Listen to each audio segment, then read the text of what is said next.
Mapagpalang araw po sa ating lahat. Ang aking pong bahagi ngayon ay mula sa aklat ng Levitico, Kabanata 21, talata 1 hanggang 5. Pag-iingat sa kabanalan ng pari.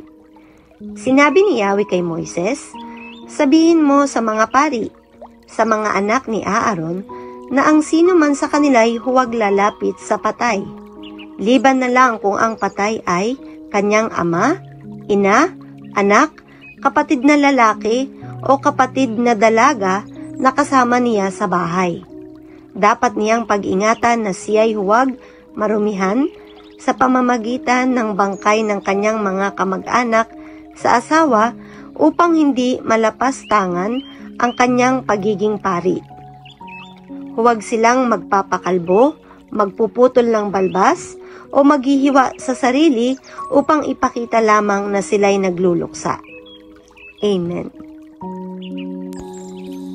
Mapagpalang araw po sa ating lahat. Narito po ang aking daily devotion sa Book of Levitico, chapter 21, verse 6 to 10. Ingatan ninyong malinis ang kanilang sarili sa harapan ng Diyos at huwag nilang lalapastanganin ang pangalan ng Diyos. Sila ang naghahain ng handog sa akin, kaya dapat silang maging banal. Huwag silang mag-aasawa ng babaeng nagbibenta ng aliw sa mga sagradong lugar, o kaya babaeng hiniwalayan at pinalayas ng kanilang asawa, sapagkat nakalaan sa Diyos ang mga pare. Ituring ninyong banal ang pare, sapagkat siya ang naghahandog ng pagkain sa akin. Dapat silang maging banal, sapagkat akong si Yahweh ay banal.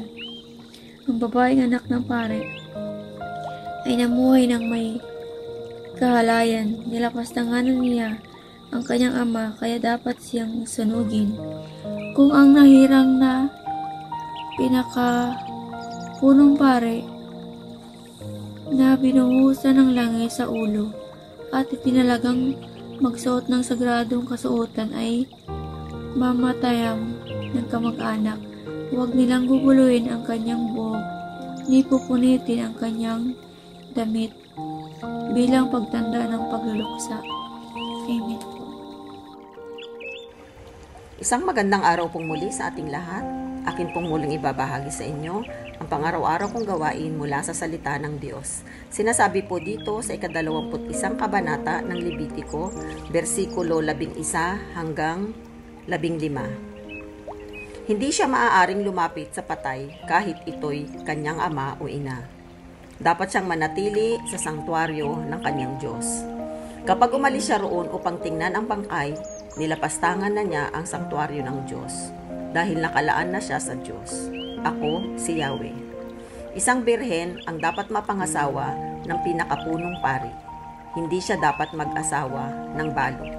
Hiwalay sa asawa, dalagang nadungisan na ang puri o babaeng nagbibenta ng aliw.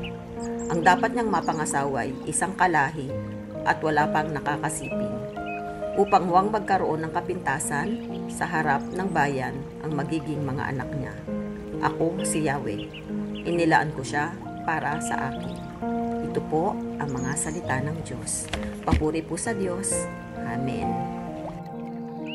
Ang aklat ng Levitico, Kabanata 21, versikulo 16 hanggang 20. At ang sinabi pa ni Yahweh kay Moises, "Sabihin mo rin kay Aaron na ang sino man sa lahi niya na may kapintasan o kapansanan ay hindi kailanman nararapat mag-alay ng handog sa akin. Hindi maaaring lumapit sa altar ang sino mang bulag, pilay, may sira ang muka, at may kapansanan sa katawan, may bali sa paa o kamay, may depekto sa mata, may sakit sa balat, kuba, unano, o isang kapon." Ito ang salita ng Diyos. Amen. Our devotion for today is from the book of Leviticus, chapter 21, verse 21 to 24.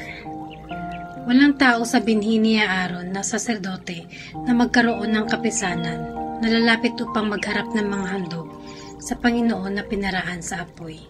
Siya'y may kapintasan, siya'y huwag lalapit sa magharap ng tinapay ng kanyang Diyos. Kanyang kakanin ang tinapay ng kanyang Diyos, ang pinakabanal, ang mga bagay na banal. Hindi lamang siya sa papasok sa loob ng tabing o lalapit man sa dambana sapagkat may kapintasan siya, upang huwag niyang kalapastanganin ang aking mga santuaryo sapagkat ako ang Panginoon na nagpapaging banal sa kanila. Gayon sinalita ni Moises kay Aaron at sa kanilang mga anak at sa lahat ng mga anak ni Israel. This is the word of God.